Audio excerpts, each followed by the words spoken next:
sidaas oo kale madaxweynihii Mareykanka Eisenhower iyo wasiirkiisii arrimaha dibadda ee loo yaqaan John Foster Dulles ayaa waxa ay digniin cad ay u direen Faransiiska, Britain iyo Israel in sida ugu dhaqsiyaha badan dagaalka ay kula dagaalamayaan Masar kanaalka Suez ay sida ugu dhaqsiyaha badan u joojiyaan. Assalaamu calaykum. Maxay Masar ay ku diidan tahay in Israel ay samaysato biyo mareenka loo yaqaan Ben Gurion ay ka bilaabanaya magaalada Eliyot kuna dhamaanaya magaalada Gaza gaar ahaan badda Mediterranean-ka? Intaan taas ka hadlin waxa muhiim ah inaan wax badan ka ogaano taariikhda kanaalka ama biyo mareenka loo yaqaan Suez, midkaasi oo xitaa sabab u noqon lahaa in dagaalkii saddexaad dunida uu Masar ka bilowdo ama ay isku dhacaan Faransiiska, Ingiriiska iyo Yuhuudda iyo Mareykanka. Kanaalkan waxa la furay ama kanaalka Suez waxa la furay 1869. Dhismihiisa waxa uu socday 10 sano. Waxa qaatay dhismaha shirkad Faransiiska laga leeyahay. Waxa heshiis ku wada ahaa Faransiiska, Britain iyo Masar. Dhererkiisu waa 120 mayl. Wuxuu isku xiraa badda Mediterranean-ka isagoo sii dhaxmara badda Cas kuna sii dhamaada badda Indian Ocean-ka. Kanaalkan waxa uu saamaxaa maraakiibta adduunka gaar ahaan kuwa u kala gooshaya Yurub iyo Aasiya inay si fudud halkaasi ay u maraan. Intaas kadib dagaalkii labaad ee dunida markuu dhamaaday waxa bilowday wax loo yaqaan dagaalkii qaboobaa oo markaasi u dhaxeeyay Mareykanka iyo Midowgii Soviet. Midowgii Soviet isaga waxa uu taageersanaa Masar oo ku taageeri jiray dhaqaale iyo hub. Dhanka kale Jamal Abdi Nasser iyo Mareykankana waxa ka dhaxeeyay heshiis. Mareykanka wuxuu Jamal Abdi Nasser u ballan qaaday inay u dhisi doonaan biyo xireenka loo yaqaan Aswan dhanka wabiga Niil ka imaanaya. Laakiin Mareykanka ballankaasi waa ugu baxayay wadanka Masar. Jamal Abdi Nasser arinkaasi ayuu aad ugu carooday. Kadibna waxa uu soo saaray amar ah in kanaalka ama biyo mareenka loo yaqaan Suez la qarameeyo oo Masar kaliya ay leedahay oo Britain iyo Faransiiska ay kabahooda ama cagtooda ay wax ka dayaan. Arintaasi waxa aad ugu carooday oo dhaqaale badan ka heli jiray Ingiriiska. Ingiriiska waxa uu la shiray Faransiiska, sidaas oo kale wuxuu la shiray Israel. Waxay ku ballameen in ay duulaan ay ku qaadaan Masaarida. Masar duulaankii ugu horeeyay waxa ku soo qaaday Israel oo kanaalkii Suez ayaa laga qabsaday. Kadibna Ingiriiska iyo waxa yimid Faransiiska oo duulaan ku wada qaaday wadanka Masar. Masar dhaqaale iyo hub badan ay waxay ka helaysay Midowgii Soviet. Sidaas oo ay tahayna dunida waxa ka jiray wixii loo yaqaanay dagaalkii qaboobaa oo u dhaxeeyay Midowgii Soviet iyo Mareykanka. Dhanka kale madaxweynihii Mareykanka xilligaasi ee loo yaqaan Dwight D. Eisenhower ayaa waxa uu digniin cad u diray Midowgii Soviet in aysan markaasi qayb ka noqon dagaalka markaasi u dhaxeeya Masar, Faransiiska, Israel iyo Britain. sidaas oo kale madaxweynihii Mareykanka Eisenhower iyo wasiirkiisii arrimaha dibadda ee loo yaqaan John Foster Dulles ayaa waxa ay digniin cad ay u direen Faransiiska, Britain iyo Israel in sida ugu dhaqsiyaha badan dagaalka ay kula dagaalamayaan Masar kanaalka Suez ay sida ugu dhaqsiyaha badan u joojiyaan. Haddii ay diidaanna Mareykanka wuxuu soo saaray haddii Britain iyo Faransiiskana ay jooji waayeen iyo Israel ay joojin waayeen dagaalka ka dhana wadanka Masar in uu saari doono cunaqabatayn dhanka dhaqaalaha ah.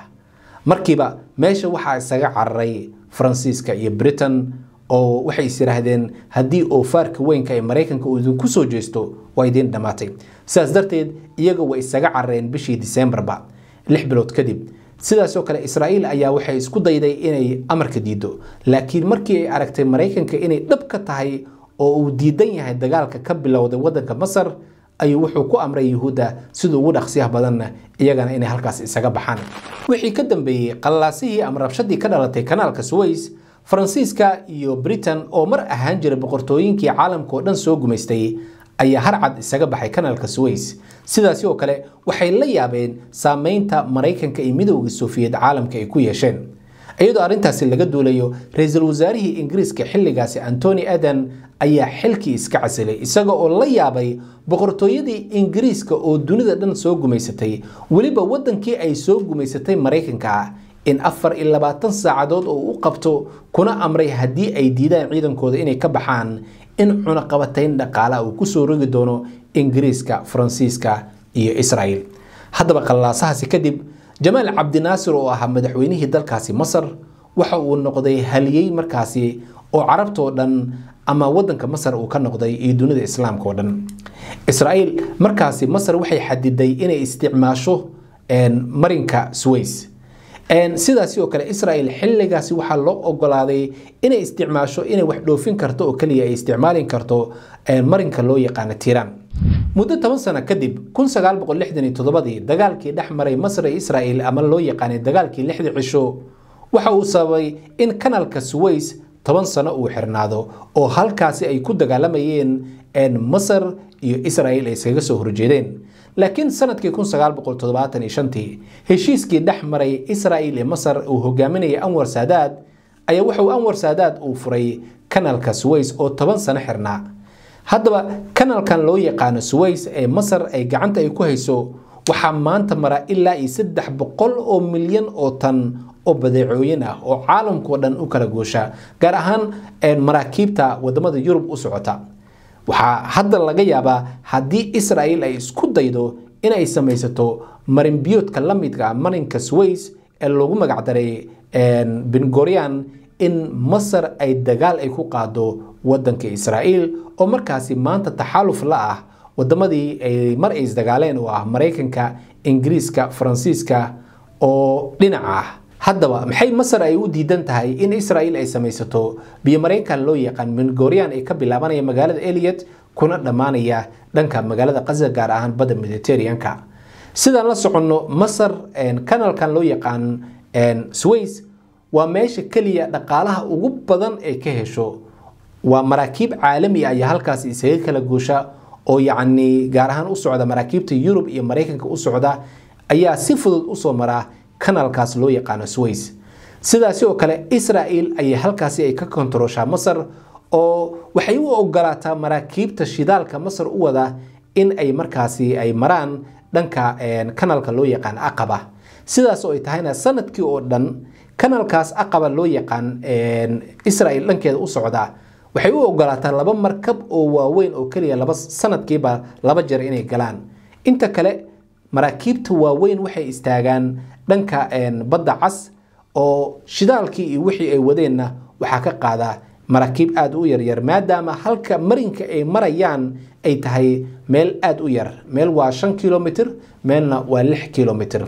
sidaas darteed waxay halkaasi ka kontrooshaa dhaqdhaqaaqa Israa'iil ay markaasi isha ay ku haysaa. haddii Israa'iil ay markaasi ay samaysato biyo mareen markaasi ka bilaabanaya Eliyot kuna dhamaanaya Gaza waxa halkaasi ku soo xirmi doona dhaqaalihii ay ka heli jirtay Masar kanaalka Suez oo wadamada reer galbeedka waxay bilaabayaan inay isticmaalaan oo markaasi ay naasnuujiyaan Israa'iil. sidaas oo kale waxaan la soconaa taariikhda sidaan kugu soo sheegay kanaalka Suez waxa laga eriyay Ingiriiska iyo Faransiiska. sidaas darteed maanta dhanka kale ee Yuhuudda ay la soo jiraan oo waxay damacsan yihiin in kanaalka loo yaqaan Ben Gurion si xoog ah ay ku sameeyaan ama ay markaasi ku qodaan. sidaas darteed Masar waxay diidan tahay dhaqaalihii adduunka meesha ay ka heli jirtay in hadda dhan kale loo weeciyo oo dhanka Israa'iil markaasi lagu naasnuujiyo. ciidamada Masar waxay mar walba heegan ay ugu jiraan ciddii isku dayda ama inay carqaladayso kanaalka Suez inay dharbaxyo kulul ama weerar ay ku qaadaan. dhanka kale Mareykankii shalay kaga digayay Faransiiska iyo Britain iyo Israa'iil ayaa maanta dhanka kale waxa uu la jira Faransiiskii iyo Ingiriiskii uu u diidanaa inay weerar ku qaadaan maadaama isaga laf ahaantiisu uu ka soo horjeedo dhaqaalaha ugu badan ee Masar ay ka helayso kanaalkan loo yaqaano Suez. sidaas darteed ay Masar waxay u diidan tahay in kanaalkan loo yaqaan Ben Gurion laga agfuro midkaas oo isku xireeya sida kanaalka Suez isugu xireeyo badda Mediterranean-ka iyo badda cas ilaa iyo dhanka Indian Ocean-ka. kanaalkan Suez ee Masar ay leedahay ama biyo mareenka loo yaqaan Suez marka 3 meelood loo dhigo 2 meel ka mid ah maraakiibta isaga kala goosha waa maraakiib u socota dhanka Yurub oo shidaal ka qaadaysa ama shidaal sida oo ka qaadaya dhanka wadamada Khaliijka. sidaas darteed dhaqaalaha ugu badan maraakiibta reer Yurub waxa ka qaata Masar. hadda marka qorshuhu wuxuu yahay in Masar laga cunaqabateeyo dhanka dhaqaalaha oo markaasi ay adeecdo Israa'iil. Israa'iil ayaa waxa ay bilowday oo qorshaysay inay bilowdo biyo mareenka loo yaqaan Ben Gurion oo isagana markaasi ku dhammaan doona dhanka Mediterranean-ka wuxuu la mid noqon doonaa oo dhanka kale ee bidixda uu ka bilaaban doona isagana la mid noqon doona kanalka Suez oo Masar ay leedahay maadaama kanalka Suez isaga uu ka bilaabanayo badda Mediterranean-ka kanalkan isagana waxa laga soo bilaabaya dhanka Mediterranean-ka oo wuxuu ku dhamaanaya ama uu soo gariyaa badda cas isagoo markaasi ku sii dhamaanaya ama isku sii xiraya badda Indian Ocean-ka sidaas darteed reer Yurub ama wadamada reer galbeedka waxay hadda ay go'aansadeen in Masar dhanka dhaqaalaha laga cunaqabateeyo oo Israel aad loo naasnuujiyo maadaama saddexda dal ee maanta ugu daran ee taageerada siinaya Israel ay kow ka yihiin Britain iyo Faransiiska iyo Mareykanka